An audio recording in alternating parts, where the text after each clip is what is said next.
ಏತಿ ಹಾಸ ಚನ್ನಪ್ಪ ಅಂಗಡಿ. ಕರ್ತೃ ಕೃತಿ ಪರಿಚಯ. ಕನ್ನಡದ ಪ್ರಮುಖ ಬಂಡಾಯ ಹಾಗೂ ಪ್ರಗತಿಪರ ಕವಿಗಳಲ್ಲಿ ಒಬ್ಬರಾದ ಚನ್ನಪ್ಪ ಅಂಗಡಿ ಅವರ ಸಂಕ್ಷಿಪ್ತ ಪರಿಚಯ ಇಲ್ಲಿದೆ. ಹಿನ್ನೆಲೆ ಮತ್ತು ವೃತ್ತಿ. ಚನ್ನಪ್ಪ ಅಂಗಡಿಯವರು ಉತ್ತರ ಕರ್ನಾಟಕ ಭಾಗದ ಪ್ರಮುಖ ಸಾಹಿತಿಗಳು. ಇವರು ಶೈಕ್ಷಣಿಕ ಕ್ಷೇತ್ರದಲ್ಲಿಯೂ ಸೇವೆ ಸಲ್ಲಿಸಿದವರು. ಸಾಹಿತ್ಯಿಕ ಧೋರಣೆ. ಇವರು ಪ್ರಮುಖವಾಗಿ ವೈಚಾರಿಕ, ಬಂಡಾಯ ಹಾಗೂ ಸಾಮಾಜಿಕ ಪ್ರಜ್ಞೆಯುಳ್ಳ ಬರಹಗಾರರು. ಸಮಾಜದಲ್ಲಿ ಬೇರೂರಿರುವ ಧಾರ್ಮಿಕ ಅಂಧಶ್ರದ್ಧೆ, ಜಾತೀಯತೆ, ಶೋಷಣೆ ಮತ್ತು ಅಸಮಾನತೆಯ ವಿರುದ್ಧ ಧ್ವನಿ ಎತ್ತುವುದು ಇವರ ಕಾವ್ಯದ ಮುಖ್ಯ ಶೈಲಿಯಾಗಿದೆ. ಕಾವ್ಯದ ಪ್ರಮುಖ ಲಕ್ಷಣಗಳು: ವೈಚಾರಿಕತೆ ಮತ್ತು ವಿಡಂಬನೆ. ಏತಿಹಾಸ ಕವಿತೆಯಲ್ಲೇ ಕಾಣುವಂತೆ ಇತಿಹಾಸ ಮತ್ತು ಧರ್ಮದ ಹೆಸರಿನಲ್ಲಿ ನಡೆಯುವ ಕಪಟತನವನ್ನು ಇವರು ತೀಕ್ಷ್ಣವಾದ ವಿಡಂಬನೆಯ ಮೂಲಕ ಪ್ರಶ್ನಿಸುತ್ತಾರೆ. ಶ್ರಮದ ಗೌರವ. ಇವರ ಕಾವ್ಯದಲ್ಲಿ ಶ್ರಮಜೀವಿಗಳ, ದುಡಿಯುವ ವರ್ಗದ ಪರವಾದ ಒಲವು ಎದ್ದು ಕಾಣುತ್ತದೆ. ದುಡಿಮೆಯೇ ನಿಜವಾದ ಧರ್ಮ ಎಂಬ ಕಾಯಕ ಪ್ರಜ್ಞೆಯನ್ನು ಇವರು ಎತ್ತಿ ಹಿಡಿಯುತ್ತಾರೆ. ಮಾನವೀಯತೆ ಮತ್ತು ವಿಶ್ವಪ್ರಜ್ಞೆ.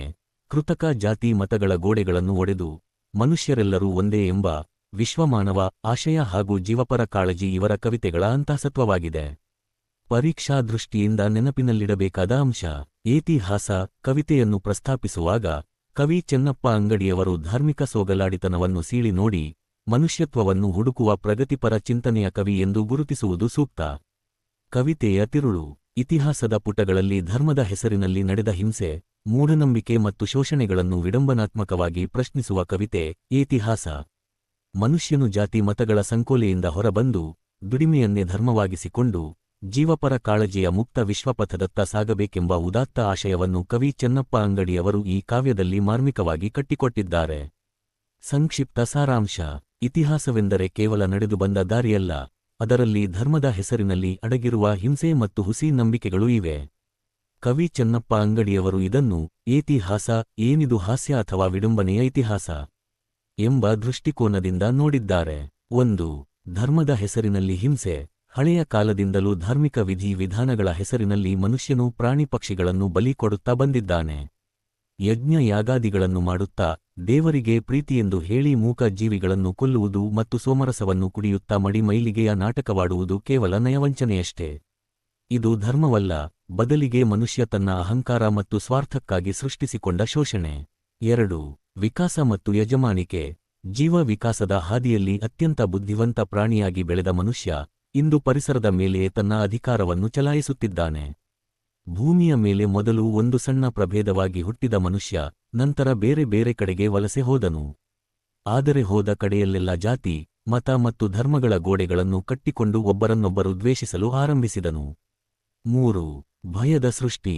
ಧರ್ಮದ ಕಟ್ಟಳೆಗಳನ್ನು ಮೀರಿದರೆ ದೇವರು ಶಿಕ್ಷಿಸುತ್ತಾನೆ ಎಂಬ ಭಯವನ್ನು ಸಾಮಾನ್ಯ ಜನರಲ್ಲಿ ಬಿತ್ತುವುದು ಶೋಷಣೆಯ ಮತ್ತೊಂದು ರೂಪ. ಶಾಸ್ತ್ರಗಳ ಹೆಸರಿನಲ್ಲಿ ಮುಗ್ಧ ಜನರನ್ನು ಹೆದರಿಸಿ ಅವರನ್ನು ಧಾರ್ಮಿಕ ಹಿಂಸೆಗೆ ಒಳಪಡಿಸುವುದನ್ನು ಕವಿ ಇಲ್ಲಿ ಪ್ರಶ್ನಿಸುತ್ತಾರೆ. ಇತಿಹಾಸವು ಇಂತಹ ಘಟನೆಗಳನ್ನು ದಾಖಲಿಸುವಾಗ ಸತ್ಯವನ್ನು ಮರೆಮಾಚಿರುವುದನ್ನು ಕವಿ ವಿಡಂಬನೆಯ ಮೂಲಕ ತೋರಿಸಿಕೊಡುತ್ತಾರೆ. 4. ಜೀವನದ ಹಾದಿ ಮತ್ತು ಆಶಯ. ಯಾರು ಕಷ್ಟಪಟ್ಟು ದುಡಿಯುತ್ತಾರೋ ಮತ್ತು ದುಡಿದು ತಿನ್ನುವುದನ್ನೇ ತಮ್ಮ ಜೀವನದ ಧರ್ಮ ಎಂದುಕೊಂಡಿದ್ದಾರೋ ಅವರಿಗೆ ಇಂತಹ ಯಾವುದೇ ಹುಸಿ ನಂಬಿಕೆಗಳು ತಟ್ಟುವುದಿಲ್ಲ. ಸಮಾಜವು ಇಂದು ಮತ್ತೆ ಎಲ್ಲರೂ ಒಂದೇ ಎಂಬ ವಿಶ್ವಪಥದ ಕಡೆಗೆ ನಡೆಯಬೇಕಿದೆ. ಮನುಷ್ಯ ಧರ್ಮದ ಸಂಕೋಲೆಗಳಿಂದ ಬಿಡುಗಡೆ ಹೊಂದಿ ಜೀವಪರ ಕಾಳಜಿಯನ್ನು ಬೆಳೆಸಿಕೊಳ್ಳಬೇಕು ಎನ್ನುವುದೇ ಈ ಕವಿತೆಯ ಮುಖ್ಯ ಆಶಯ. ಸಂಕ್ಷಿಪ್ತವಾಗಿ ಹೇಳುವುದಾದರೆ ಈ ಕವಿತೆಯು ಧಾರ್ಮಿಕ ಅಂಧಶ್ರದ್ಧೆಯನ್ನು ಸೀಳಿ ನೋಡಿ ಮನುಷ್ಯತ್ವದ ಹುಡುಕಾಟ ನಡೆಸುವ ಒಂದು ಕನ್ನಡಿಯಂತಿದೆ. ಪ್ರಬಂಧ ರೂಪದ ಪ್ರಶ್ನೋತ್ತರಗಳು. ಪ್ರಶ್ನೆ 1. ಏತಿಹಾಸ ಕವಿತೆಯಲ್ಲಿ ವ್ಯಕ್ತವಾಗಿರುವ ಧಾರ್ಮಿಕ ವಿಡಂಬನೆ ಮತ್ತು ಮನುಷ್ಯತ್ವದ ಆಶಯವನ್ನು ಕುರಿತು ಸವಿವರವಾಗಿ ಬರೆಯಿರಿ. ಪೀಠಿಕೆ. ಆಧುನಿಕ ಕನ್ನಡ ಸಾಹಿತ್ಯದಲ್ಲಿ ವೈಚಾರಿಕ ಹಾಗೂ ಸಾಮಾಜಿಕ ಪ್ರಜ್ಞೆಯನ್ನು ಜಾಗೃತಗೊಳಿಸುವ ಕವಿತೆಗಳು ವಿಶಿಷ್ಟ ಸ್ಥಾನ ಪಡೆದಿವೆ. ಕವಿ ಚೆನ್ನಪ್ಪ ಅಂಗಡಿಯವರ ಏತಿಹಾಸ ಕವಿತೆಯು ಇತಿಹಾಸದ ಪುಟಗಳಲ್ಲಿ ಧರ್ಮದ ಹೆಸರಿನಲ್ಲಿ ನಡೆದು ಬಂದಿರುವ ಹಿಂಸೆ, ಮೂಢನಂಬಿಕೆಗಳು ಮತ್ತು ಶೋಷಣೆಯನ್ನು ಅತ್ಯಂತ ತೀಕ್ಷ್ಣವಾಗಿ ವಿಡಂಬಿಸುವ ಕೃತಿಯಾಗಿದೆ. ಇತಿಹಾಸವೆಂದರೆ ಕೇವಲ ರಾಜರ ವಿಜಯದ ಕಥೆಯಲ್ಲ, ಅದರಲ್ಲಿ ಅಡಗಿರುವ ಕ್ರೌರ್ಯವನ್ನು ಕವಿ ಇಲ್ಲಿ ಏನಿದು ಹಾಸ್ಯ ಅಥವಾ ವಿಡಂಬನೆಯ ದೃಷ್ಟಿಕೋನದಿಂದ ಅನಾವರಣಗೊಳಿಸಿದ್ದಾರೆ. ಧರ್ಮದ ಹೆಸರಿನಲ್ಲಿ ಹಿಂಸೆ ಮತ್ತು ನಯವಂಚನೆ. ಕವಿತೆಯ ಆರಂಭದಲ್ಲೇ ಕವಿಯ ವೈಚಾರಿಕ ಪ್ರಜ್ಞೆ ಎದ್ದು ಕಾಣುತ್ತದೆ. ಪ್ರಾಚೀನ ಕಾಲದಿಂದಲೂ ಧಾರ್ಮಿಕ ವಿಧಿ ವಿಧಾನ ಹಾಗೂ ಯಜ್ಞ ಯಾಗಾದಿಗಳ ಹೆಸರಿನಲ್ಲಿ ಮನುಷ್ಯನು ಮೂಕ ಪ್ರಾಣಿ ಪಕ್ಷಿಗಳನ್ನು ಬಲಿ ಕೊಡುತ್ತಾ ಬಂದಿದ್ದಾನೆ. ದೇವರಿಗೆ ಪ್ರೀತಿ ಎಂಬ ನೆಪ ಒಡ್ಡಿ ಜೀವಹಿಂಸೆ ಮಾಡುವುದು ಮತ್ತು ಸೋಮರಸವನ್ನು ಕುಡಿಯುತ್ತಾ ಮಡಿ ಮೈಲಿಗೆಯ ನಾಟಕವಾಡುವುದು ಕೇವಲ ನಯವಂಚನೆಯಷ್ಟೇ ಆಗಿದೆ. ಇದು ನಿಜವಾದ ಧರ್ಮವಲ್ಲ, ಬದಲಿಗೆ ಮನುಷ್ಯನು ತನ್ನ ಸ್ವಾರ್ಥ ಮತ್ತು ಅಹಂಕಾರವನ್ನು ತೃಪ್ತಿಪಡಿಸಿಕೊಳ್ಳಲು ಸೃಷ್ಟಿಸಿಕೊಂಡ ಶೋಷಣೆಯ ರೂಪವಾಗಿದೆ ಎಂಬುದನ್ನು ಕವಿ ಮಾರ್ಮಿಕವಾಗಿ ಚಿತ್ರಿಸಿದ್ದಾರೆ. ಮಾನವನ ವಿಕಾಸ ಮತ್ತು ಯಜಮಾನಿಕೆಯ ಮನೋಭಾವ. ಜೀವ ವಿಕಾಸದ ಹಾದಿಯಲ್ಲಿ ಅತ್ಯಂತ ಬುದ್ಧಿವಂತ ಪ್ರಾಣಿಯಾಗಿ ಬೆಳೆದ ಮಾನವನು ಇಂದು ಪರಿಸರದ ಮೇಲೆಯೇ ತನ್ನ ಯಜಮಾನಿಕೆಯನ್ನು ಚಲಾಯಿಸಲು ಹೊರಟಿದ್ದಾನೆ. ಭೂಮಿಯ ಮೇಲೆ ಮೊದಲು ಒಂದು ಸಣ್ಣ ಪ್ರಭೇದವಾಗಿ ಜನ್ಮತಾಳಿದ ಮನುಷ್ಯ ನಂತರ ಜಗತ್ತಿನ ಬೇರೆ ಬೇರೆ ಕಡೆಗೆ ವಲಸೆ ಹೋದನು. ಆದರೆ ಆತ ಹೋದ ಕಡೆಯಲ್ಲೆಲ್ಲ ಶಾಂತಿ ಸಹಬಾಳ್ವೆಯನ್ನು ಕಲಿಯುವ ಬದಲು ಜಾತಿ, ಮತ ಮತ್ತು ಧರ್ಮಗಳ ಗೋಡೆಗಳನ್ನು ಕಟ್ಟಿಕೊಂಡನು. ಈ ಕೃತಕ ಗೋಡೆಗಳೇ ಮನುಷ್ಯನನ್ನು ದ್ವೇಷಿಸಲು ಪ್ರೇರೇಪಿಸಿದವು ಎಂದು ಕವಿ ವಿಷಾದಿಸುತ್ತಾರೆ. ಭಯದ ಸೃಷ್ಟಿ ಮತ್ತು ಇತಿಹಾಸದ ವಿಡಂಬನೆ. ಧರ್ಮದ ಕಟ್ಟಳೆಗಳನ್ನು ಮೀರಿದರೆ ದೇವರು ಶಿಕ್ಷಿಸುತ್ತಾನೆಂಬ ಭಯವನ್ನು ಮುಗ್ಧ ಜನರಲ್ಲಿ ಬಿತ್ತುವುದೇ ಶೋಷಕರ ಮುಖ್ಯ ಅಸ್ತ್ರವಾಗಿದೆ. ಶಾಸ್ತ್ರಗಳ ಹೆಸರಿನಲ್ಲಿ ಸಾಮಾನ್ಯ ಜನರನ್ನು ಹೆದರಿಸಿ ಅವರನ್ನು ಧಾರ್ಮಿಕ ಹಿಂಸೆಗೆ ಒಳಪಡಿಸುವುದನ್ನು ಕವಿ ಕವಿತೆಯಲ್ಲಿ ನೇರವಾಗಿ ಪ್ರಶ್ನಿಸಿದ್ದಾರೆ. ಇತಿಹಾಸವು ಇಂತಹ ಧಾರ್ಮಿಕ ಹಿಂಸೆಗಳನ್ನು ದಾಖಲಿಸುವಾಗ ಸತ್ಯವನ್ನು ಮರೆಮಾಚಿ ಕೇವಲ ಮೇಲ್ವರ್ಗದ ಅಥವಾ ಶೋಷಕರ ಹಿತಾಸಕ್ತಿಯನ್ನು ಎತ್ತಿ ಹಿಡಿದಿರುವುದನ್ನು ಕವಿ ವಿಡಂಬನೆಯ ಮೂಲಕ ಬಯಲಿಗೆಳೆದಿದ್ದಾರೆ. ದುಡಿಮೆಯೇ ಧರ್ಮ ಮತ್ತು ಜೀವಪರ ಆಶಯ. ಯಾರು ಕಷ್ಟಪಟ್ಟು ಶ್ರಮಜೀವಿಗಳಾಗಿ ಬಾಳುತ್ತಾರೋ ಮತ್ತು ದುಡಿದು ತಿನ್ನುವುದನ್ನೇ ತಮ್ಮ ಜೀವನದ ಪರಮಧರ್ಮ ಎಂದುಕೊಂಡಿದ್ದಾರೋ ಅವರಿಗೆ ಇಂತಹ ಯಾವುದೇ ಹುಸಿ ನಂಬಿಕೆಗಳು ಅಥವಾ ಶೋಷಣೆಯ ತಂತ್ರಗಳು ತಟ್ಟುವುದಿಲ್ಲ. ಕವಿತೆಯ ಕೊನೆಯಲ್ಲಿ ಕವಿ ಪ್ರಮುಖ ಆಶಯವೊಂದನ್ನು ಮುಂದಿಡುತ್ತಾರೆ. ಸಮಾಜವು ಇಂದು ಮತ್ತೆ ಎಲ್ಲರೂ ಒಂದೇ ಎಂಬ ವಿಶ್ವಪಥದ ಕಡೆಗೆ ನಡೆಯಬೇಕಾಗಿದೆ. ಮನುಷ್ಯನು ಧರ್ಮ ಮತ್ತು ಜಾತೀಯತೆಯ ಸಂಕೋಲೆಗಳಿಂದ ಬಿಡುಗಡೆ ಹೊಂದಿ ವಿಶ್ವಮಾನವ ಪ್ರಜ್ಞೆ ಹಾಗೂ ಜೀವಪರ ಕಾಳಜಿಯನ್ನು ಬೆಳೆಸಿಕೊಳ್ಳಬೇಕು ಎನ್ನುವುದೇ ಕವಿತೆಯ ಮುಖ್ಯ ಸಂದೇಶವಾಗಿದೆ. ಉಪಸಂಹಾರ. ಇತಿಹಾಸ. ಕವಿತೆಯು ಧಾರ್ಮಿಕ ಅಂಧಶ್ರದ್ಧೆಯನ್ನು ಸೀಳಿ ನೋಡಿ ಮನುಷ್ಯತ್ವದ ಹುಡುಕಾಟ ನಡೆಸುವ ಒಂದು ಸತ್ವಯುತ ಕನ್ನಡಿಯಾಗಿದೆ. ಧರ್ಮದ ಹೆಸರಿನಲ್ಲಿ ನಡೆಯುವ ಶೋಷಣೆಯನ್ನು ತಡೆದು ಶ್ರಮದ ಗೌರವ ಮತ್ತು ಕರುಣೆಯನ್ನು ಬಿತ್ತುವ ಮೂಲಕ ಮಾತ್ರ ಕಲ್ಯಾಣ ಸಮಾಜದ ನಿರ್ಮಾಣ ಸಾಧ್ಯ ಎಂಬುದನ್ನು ಚನ್ನಪ್ಪ ಅಂಗಡಿಯವರು ಈ ಕಾವ್ಯದ ಮೂಲಕ ಯಶಸ್ವಿಯಾಗಿ ಪ್ರತಿಪಾದಿಸಿದ್ದಾರೆ. ಟಿಪ್ಪಣಿ ರೂಪದ ಪ್ರಶ್ನೋತ್ತರಗಳು. 1. ಟಿಪ್ಪಣಿ ಬರೆಯಿರಿ. ಇತಿಹಾಸ ಕವಿತೆಯ ಶೀರ್ಷಿಕೆಯ ಔಚಿತ್ಯ. ಉತ್ತರ. ಇತಿಹಾಸ ಕವಿತೆಯ ಶೀರ್ಷಿಕೆಯು ಅತ್ಯಂತ ಅರ್ಥಪೂರ್ಣ ಹಾಗೂ ವಿಡಂಬನಾತ್ಮಕವಾಗಿದೆ. ಸಾಮಾನ್ಯ ಅರ್ಥದಲ್ಲಿ ಇತಿಹಾಸ ಎಂದರೆ ನಡೆದು ಬಂದ ದಾರಿಯನ್ನು ದಾಖಲಿಸುವುದು. ಆದರೆ ಕವಿ ಚನ್ನಪ್ಪ ಅಂಗಡಿಯವರು ಇದನ್ನು ಇತಿಹಾಸ ಏನಿದು ಹಾಸ್ಯ ಅಥವಾ ವಿಡಂಬನೆಯ ಇತಿಹಾಸ ಎಂಬ ಹೊಸ ದೃಷ್ಟಿಕೋನದಲ್ಲಿ ನೋಡಿದ್ದಾರೆ. ಇತಿಹಾಸದ ಪುಟಗಳಲ್ಲಿ ಧರ್ಮ ಮತ್ತು ದೇವರ ಹೆಸರಿನಲ್ಲಿ ನಡೆದ ಜೀವಹಿಂಸೆ, ಮೂಢನಂಬಿಕೆಗಳು ಮತ್ತು ಶೋಷಣೆಗಳನ್ನು ಇತಿಹಾಸವು ವೈಭವೀಕರಿಸಿದೆ ಅಥವಾ ಸತ್ಯವನ್ನು ಮರೆಮಾಚಿದೆ. ಮನುಷ್ಯ ತನ್ನ ಅಹಂಕಾರಕ್ಕಾಗಿ ಮಡಿ ಮೈಲಿಗೆಯ ನಾಟಕವಾಡುತ್ತಾ ಮೂಕ ಪ್ರಾಣಿಗಳನ್ನು ಬಲಿ ಕೊಡುವುದನ್ನು ಧರ್ಮ ಎಂದು ಕರೆದಿರುವುದು ಕೇವಲ ನಯವಂಚನೆ ಮತ್ತು ಹಾಸ್ಯಾಸ್ಪದ ಸಂಗತಿಯಾಗಿದೆ. ಇಂತಹ ಧಾರ್ಮಿಕ ಅಂಧಶ್ರದ್ಧೆ ಮತ್ತು ಶೋಷಕರ ಇತಿಹಾಸವನ್ನು ತೀಕ್ಷ್ಣವಾಗಿ ಅಣಕಿಸುವ ಹಾಗೂ ಪ್ರಶ್ನಿಸುವ ಉದ್ದೇಶವಿರುವುದರಿಂದ ಈ ಕವಿತೆಗೆ ಇತಿಹಾಸ ಎಂದು ಹೆಸರಿಸಿರುವುದು ಅತ್ಯಂತ ಸೂಕ್ತವಾಗಿದೆ. 2. ಟಿಪ್ಪಣಿ ಬರೆಯಿರಿ. ಧರ್ಮದ ಹೆಸರಿನಲ್ಲಿ ಹಿಂಸೆ ಮತ್ತು ಶೋಷಣೆ. ಉತ್ತರ. ಕವಿ ಚನ್ನಪ್ಪ ಅಂಗಡಿಯವರ ಪ್ರಕಾರ ಹಳೆಯ ಕಾಲದಿಂದಲೂ ಸಮಾಜದಲ್ಲಿ ಧರ್ಮದ ಹೆಸರಿನಲ್ಲಿ ನಿರಂತರವಾಗಿ ಶೋಷಣೆ ಮತ್ತು ಹಿಂಸೆ ನಡೆಯುತ್ತಾ ಬಂದಿದೆ. ಯಜ್ಞ ಯಾಗಾದಿಗಳನ್ನು ಮಾಡುವುದು ದೇವರಿಗೆ ಪ್ರೀತಿಯಾಗುತ್ತದೆ ಎಂಬ ಕಪಟ ನಂಬಿಕೆಯಿಂದ ಮೂಕ ಪ್ರಾಣಿ ಪಕ್ಷಿಗಳನ್ನು ಬಲಿ ಕೊಡುವುದು ಧರ್ಮದ ಲಕ್ಷಣಗಳಾಗಿ ಬಿಟ್ಟಿವೆ. ಒಂದೆಡೆ ಸೋಮರಸವನ್ನು ಕುಡಿಯುತ್ತಾ ಮತ್ತೊಂದೆಡೆ ಮಡಿ ಮೈಲಿಗೆಯ ನಾಟಕವಾಡುವುದು ಮನುಷ್ಯನ ಸೋಗಲಾಡಿತನವನ್ನು ತೋರಿಸುತ್ತದೆ. ಇದಲ್ಲದೆ ಧರ್ಮದ ಕಟ್ಟಳೆಗಳನ್ನು ಮೀರಿದರೆ ದೇವರು ಶಿಕ್ಷಿಸುತ್ತಾನೆ ಎಂಬ ಭಯವನ್ನು ಮುಗ್ಧ ಜನರಲ್ಲಿ ಬಿತ್ತುವುದೇ ಒಂದು ದೊಡ್ಡ ಶೋಷಣೆಯಾಗಿದೆ. ಶಾಸ್ತ್ರಗಳ ಹೆಸರಿನಲ್ಲಿ ಸಾಮಾನ್ಯ ಜನರನ್ನು ಹೆದರಿಸಿ ಅವರನ್ನು ಧಾರ್ಮಿಕ ಹಿಂಸೆಗೆ ಒಳಪಡಿಸಲಾಗುತ್ತಿದೆ.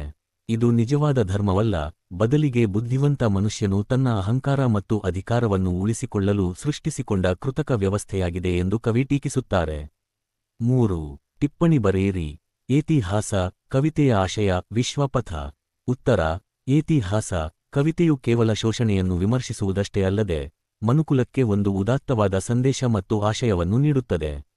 ಜೀವ ವಿಕಾಸದ ಹಾದಿಯಲ್ಲಿ ವಲಸೆ ಹೋದ ಕಡೆಯಲ್ಲೆಲ್ಲ ಜಾತಿ, ಮತ, ಧರ್ಮಗಳ ಗೋಡೆಗಳನ್ನು ಐಕೊಂಡು ಒಬ್ಬರನ್ನೊಬ್ಬರು ದ್ವೇಷಿಸುತ್ತಿರುವ ಇಂದಿನ ಮಾನವನಿಗೆ ಕವಿ ಎಚ್ಚರಿಕೆ ನೀಡಿದ್ದಾರೆ. ಯಾರು ಕಷ್ಟಪಟ್ಟು ಶ್ರಮ ವಹಿಸಿ ದುಡಿಯುತ್ತಾರೋ ಮತ್ತು ಆ ದುಡಿಮೆಯನ್ನೇ ತಮ್ಮ ಜೀವನದ ಪರಮಧರ್ಮ ಎಂದು ನಂಬಿದ್ದಾರೋ ಅವರಿಗೆ ಯಾವುದೇ ಹುಸಿ ಧಾರ್ಮಿಕ ನಂಬಿಕೆಗಳು ತಟ್ಟುವುದಿಲ್ಲ. ಸಮಾಜವು ಜಾತೀಯತೆ ಮತ್ತು ಧರ್ಮದ ಸಂಕೋಲೆಗಳಿಂದ ಮುಕ್ತವಾಗಿ ಎಲ್ಲರೂ ಒಂದೇ ಎಂಬ ವಿಶ್ವಪಥದ ವಿಶ್ವಮಾನವ ತತ್ವದ ಕಡೆಗೆ ಸಾಗಬೇಕು. ಮನುಷ್ಯನು ಕೇವಲ ಧಾರ್ಮಿಕ ಚೌಕಟ್ಟುಗಳಿಗೆ ಸೀಮಿತವಾಗದೆ ಸಕಲ ಜೀವರಾಶಿಗಳ ಮೇಲೆಯೂ ಕರುಣೆ ಹಾಗೂ ಜೀವಪರ ಕಾಳಜಿಯನ್ನು ಬೆಳೆಸಿಕೊಳ್ಳಬೇಕು ಎನ್ನುವುದೇ ಈ ಕವಿತೆಯ ಮುಖ್ಯ ಆಶಯವಾಗಿದೆ. 2 ಅಂಕದ ಪ್ರಶ್ನೋತ್ತರಗಳು. ಪ್ರಶ್ನೆ 1. ಕವಿ ಚೆನ್ನಪ್ಪ ಅಂಗಡಿಯವರ ಪ್ರಕಾರ ಇತಿಹಾಸವೆಂದರೇನು? ಉತ್ತರ: ಕವಿಯ ಪ್ರಕಾರ ಇತಿಹಾಸವೆಂದರೆ ಕೇವಲ ನಡೆದು ಬಂದ ದಾರಿಯಲ್ಲ, ಅದರಲ್ಲಿ ಧರ್ಮದ ಹೆಸರಿನಲ್ಲಿ ಅಡಗಿರುವ ಹಿಂಸೆ, ಮೂಢನಂಬಿಕೆಗಳು ಮತ್ತು ಹುಸಿ ನಂಬಿಕೆಗಳು ಸೇರಿವೆ. ಪ್ರಶ್ನೆ 2.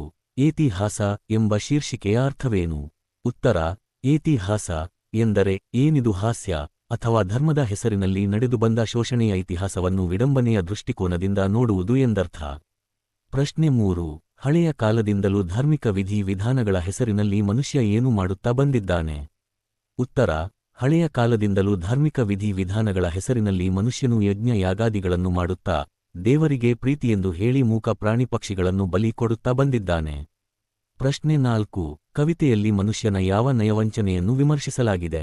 ಉತ್ತರ: ದೇವರಿಗೆ ಪ್ರೀತಿಯೆಂದು ಹೇಳಿ ಮೂಕ ಜೀವಿಗಳನ್ನು ಕೊಲ್ಲುವುದು ಮತ್ತು ಸೋಮರಸವನ್ನು ಕುಡಿಯುತ್ತಾ ಮಡಿ ಮೈಲಿಗೆಯ ನಾಟಕವಾಡುವುದು ಮನುಷ್ಯನ ಕೇವಲ ನಯವಂಚನೆಯಾಗಿದೆ ಎಂದು ವಿಮರ್ಶಿಸಲಾಗಿದೆ. ಪ್ರಶ್ನೆ 5. ಮನುಷ್ಯನು ಹೋದ ಕಡೆಯಲ್ಲೆಲ್ಲ ಎಂತಹ ಗೋಡೆಗಳನ್ನು ಕಟ್ಟಿಕೊಂಡನು?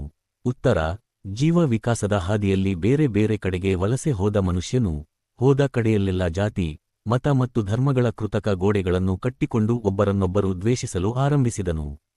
ಪ್ರಶ್ನೆ 6. ಸಾಮಾನ್ಯ ಜನರಲ್ಲಿ ಶೋಷಕರು ಬಿತ್ತುವ ಭಯ ಯಾವುದು?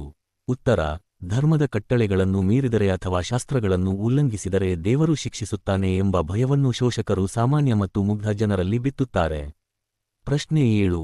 ಇತಿಹಾಸವು ಘಟನೆಗಳನ್ನು ದಾಖಲಿಸುವಾಗ ಏನು ಮಾಡಿದೆ ಎಂದು ಕವಿ ಹೇಳುತ್ತಾರೆ? ಉತ್ತರ: ಇತಿಹಾಸವು ಧರ್ಮ ಮತ್ತು ಶೋಷಣೆಯ ಘಟನೆಗಳನ್ನು ದಾಖಲಿಸುವಾಗ ಸತ್ಯವನ್ನು ಮರೆಮಾಚಿದೆ ಎಂದು ಕವಿ ವಿಡಂಬನೆಯ ಮೂಲಕ ತೋರಿಸಿಕೊಡುತ್ತಾರೆ. ಪ್ರಶ್ನೆ 8. ಎಂತಹ ಜನರಿಗೆ ಧರ್ಮದ ಹುಸಿ ನಂಬಿಕೆಗಳು ತಟ್ಟುವುದಿಲ್ಲ? ಉತ್ತರ: ಯಾರು ಕಷ್ಟಪಟ್ಟು ಪ್ರಾಮಾಣಿಕವಾಗಿ ದುಡಿಯುತ್ತಾರೋ ಮತ್ತು ಆ ದುಡಿದು ತಿನ್ನುವುದನ್ನೇ ತಮ್ಮ ಜೀವನದ ನಿಜವಾದ ಧರ್ಮ ಎಂದುಕೊಂಡಿದ್ದಾರೋ ಅವರಿಗೆ ಧರ್ಮದ ಯಾವುದೇ ಹುಸಿ ನಂಬಿಕೆಗಳು ತಟ್ಟುವುದಿಲ್ಲ. ಪ್ರಶ್ನೆ 9. ಸಮಾಜವು ಇಂದು ಯಾವ ಪಥದ ಕಡೆಗೆ ನಡೆಯಬೇಕಿದೆ? ಉತ್ತರ: ಸಮಾಜವು ಇಂದು ಜಾತಿ ಮತಗಳ ಭೇದವನ್ನು ಮರೆತು ಎಲ್ಲರೂ ಒಂದೇ ಎಂಬ ಉದಾತ್ತವಾದ ವಿಶ್ವಪಥದ ಕಡೆಗೆ ಸಾಗಬೇಕಿದೆ. ಪ್ರಶ್ನೆ 10. ಏತಿಹಾಸ ಕವಿತೆಯ ಮುಖ್ಯ ಆಶಯವೇನು? ಉತ್ತರ: ಮನುಷ್ಯನು ಧರ್ಮದ ಸಂಕೋಲೆಗಳಿಂದ ಬಿಡುಗಡೆ ಹೊಂದಿ ಧಾರ್ಮಿಕ ಅಂಧಶ್ರದ್ಧೆಯನ್ನು ತೊರೆದು ಸಕಲ ಜೀವರಾಶಿಗಳ ಮೇಲೆಯೂ ಜೀವಪರ ಕಾಳಜಿ ಮತ್ತು ಮನುಷ್ಯತ್ವವನ್ನು ಬೆಳೆಸಿಕೊಳ್ಳಬೇಕು ಎಂಬುದೇ ಈ ಕವಿತೆಯ ಮುಖ್ಯ ಆಶಯವಾಗಿದೆ.